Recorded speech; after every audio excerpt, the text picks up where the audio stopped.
Hey everybody, it's Stephanie Ward of fireflycoaching.com, and I'm super excited today. We have an amazing guest with us, Simone Richards. Hi, Lisa. Hi, Stephanie. Thank you so much for inviting me to be on the show today. I am so excited. She's got so much juicy information to share with us. And before we dive into that, I want to tell you a little bit more about her.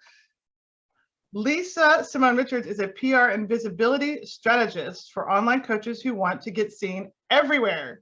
Through her free workshops, masterclasses, and mentorship program, she gives you the insider secrets on how to get exposure, reach more people without spinning your wheels on social media or wasting money on Facebook ads. On weekends, you can find her playing in the kitchen with her husband, petting all the dogs in the park, and watching way too many fashion styling videos on YouTube. Hey, Lisa. Hi. And of course, I have one animal with me right now. Yes, can we see the sneak peek, or is it just Ginger's? Hey, Ginger. And her brother's in my bedroom. Okay, maybe he'll come out later. So, okay, what we've talked about, you're an expert in getting on podcasts as a guest as a way to expand your reach and visibility. Can you tell us about like how you discovered this and how long you've been doing it and how it works, and just give us all the inside information we can have on that? Yeah, really. I'm happy to open up the back door of what I'm doing in my business. So what I found over the last few years is my best clients come from podcasts. They're qualified leads. They're listening to information. They're researching a specific topic. And they're not just tire kickers going from free webinar to free webinar. These are people who are really committed to getting results in their business. And my clients have found the same thing. So personally, for 2022, I am going all in with podcasts as my marketing strategy. And I know I'm a publicist, but I'm going to do a little hint of math here. And I want to share with people how simple visibility can be, because I know people are like, oh, I have to be on TikTok and Instagram and like Pinterest and podcasts and television. No. You can pick one thing. So for 2022, my personal goal is to book 10 podcasts every single month. So that means over the course of 12 months, I'm going to be on 120 shows.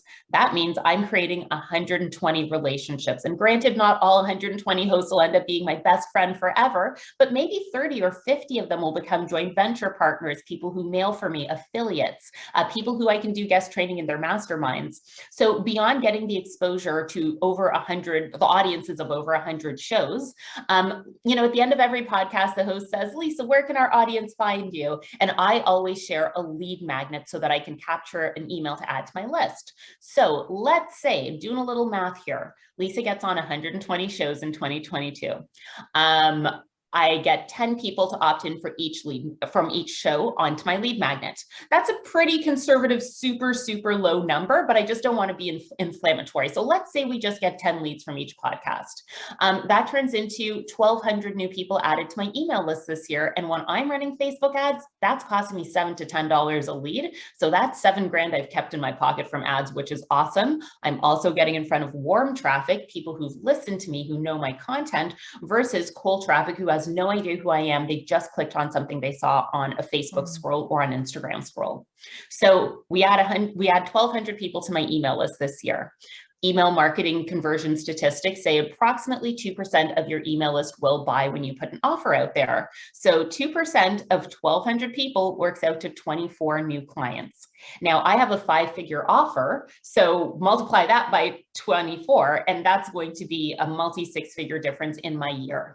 So you can pick one strategy, go laser focused on it, and have it make a huge difference to your business. And that's not even counting the other things that I do. Right. That's like, you're right. Okay. So look, there's so much there. There's so much to unpack there. So it sounds like you were doing Facebook ads in the past. Is that right? I do Facebook ads occasionally. I have a workshop that I run, 6 times a year. So typically as I'm running up to my workshop, I will do ads. So one of the things I want to stress is there is a place for social media. There is a place for paid media. And there's earned media, which is what we're talking about today, that's going to get you so much exposure without the cost. So it's up to everyone as an entrepreneur. How much do you want to be investing in doing? And honestly, like Facebook ads, I started off like, depending on the stage of entrepreneur listening to this, I remember doing a few courses and spending a few $100s and doing it myself. And that never converted. Like, I don't know what I'm doing with Facebook ads. Yeah. So when I'm running ads, I'm hiring an agency. They're $3,000 a month. Then I have to pay for the ad spend on top of the agency fee, and I better be spending at least $3,000 to match my ad spend. So ads are efficient, but they're real expensive. It's like a 10K game to play minimum.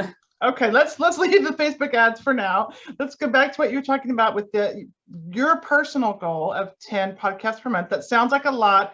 So let's talk about conversion ratio. How many people do you pitch or speak with to get those 10? I love that you're asking me these questions because I got answers for you. Okay. So my practice, like I want to share with people how simple this is because that can sound really overwhelming. She's on that many shows a month. Typically, every Tuesday around 7 p.m., so today's the day, I will hang out on the couch and watch Netflix and send out 10 podcast pitches. And I'll also follow up with the 10 podcasts that I had pitched the week previously if I didn't hear back. So every Tuesday, pitch 10 new shows, follow up with the 10 shows from last week.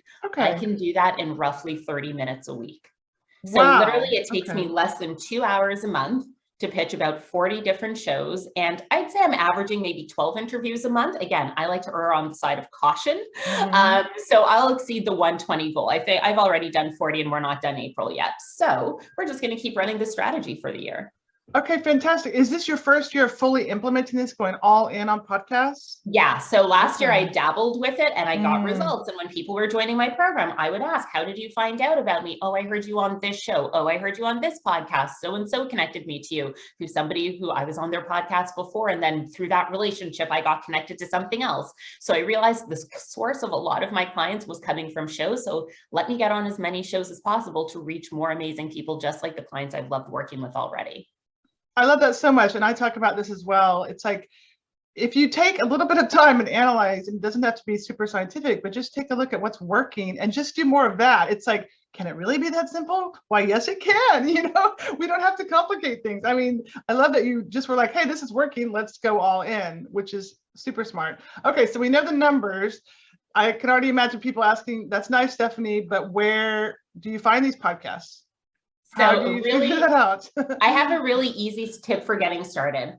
I am a huge believer in drawing inspiration from. We don't copy, but we don't need to reinvent the wheel. Someone's already done that. Yeah. So here's something to consider if you're like, okay, I want to be on podcasts, but I don't even know which ones would make sense. Think of somebody in your industry. The word is typically competitor, although I don't believe in competition. Colleagues. In collaboration. Collaborators. That's an even nicer way to put it. I might borrow that, Stephanie. Please do. So I think of a name like my really good friend, Christina Nicholson. She's in PR and visibility as well. We do the exact same thing. I could go on Google, type in Christina Nicholson podcast, and it's going to spit out a list of shows that she's been on. And those shows tell me automatically, number one, they do interview guests because they had Christina on. It's not a solo cast. Number two, they do cover the topic that I speak about. Christina's been there. So I just have to come at it with a different angle. And then there's a likelihood that I'm going to get in front of the right people. So you could just come up with 3 to 5 names of people who are a few steps ahead of you, search the podcast that they've been on, and you have a list of tens or maybe even hundreds of shows right there in front of you. Wow, that is so simple. I love simplicity and practical.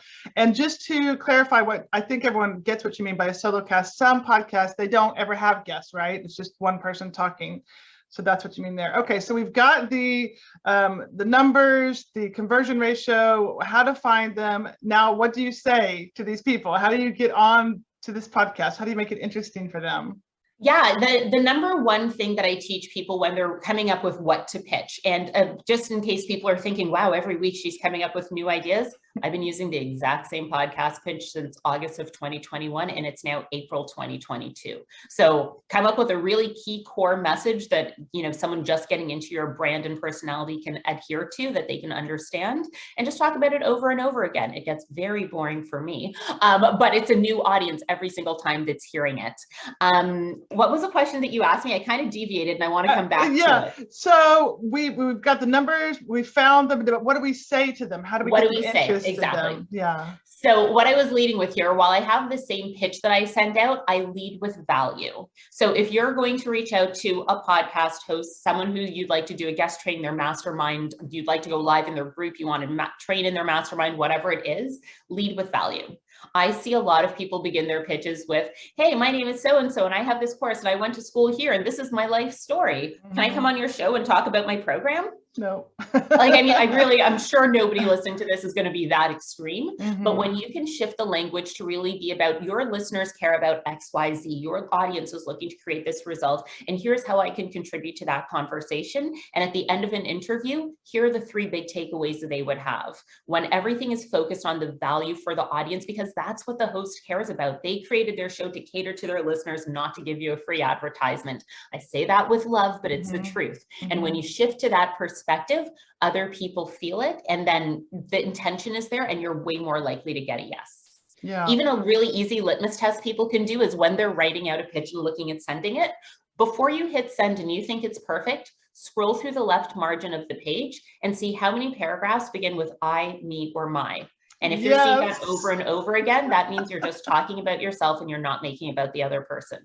I love that tip. It's so good. I talk about the same thing. It's always start with them. Always start with what's in it for them. Show them that you've listened to one of their podcasts. Let them know that you know what their audience wants, and at the end you can talk about yourself. But that's such a practical way to find out, hey, have I made this all about me or about them? Just to check for those keywords. Brilliant. And so you've got, I guess, about a 25% conversion ratio. Is that the same for everyone, or what should people expect if they're just starting out, or does it just depend on the person? You know what? It really is going to depend, because I always tell people first isn't final. I've been doing this for 20 years. I have a very thick skin to rejection, and it doesn't bother me at all. In January, I reached out to 50 shows and I booked 12. So that means I got 38 no's. That means I got 38 people who hit delete, 38 people who didn't respond to me, whatever that, combination was. But I had 12 people say yes, and that's what I'm focused on. I had 12 people I've built relationships with, 12 audiences I've had an opportunity to get in front of.